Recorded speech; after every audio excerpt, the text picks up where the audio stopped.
In which area do you have difficulty trusting Him?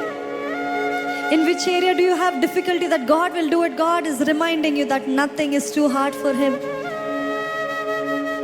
అద్భుతంగా పోషించే దేవుడు, స్థిరపరిచే దేవుడు, బలపరిచే దేవుడు,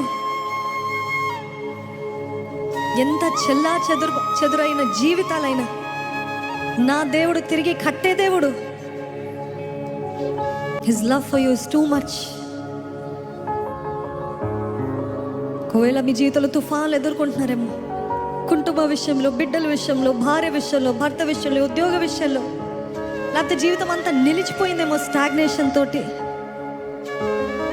ఇంకెంతైనా నా జీవితం అనుకుంటున్నారేమో. కానీ చెప్పండి, there is nothing too hard for God and nothing is impossible with God. దేవుడికి అసాధ్యమైనది ఏదీ లేదు. ఎంత పాడైపోయిన జీవితాలైనా తిరిగి బాగు చేసి నిలబెట్టి ఆయన మహిమార్థమై వారిని వాడుకునే దేవుడు అండి మన దేవుడు.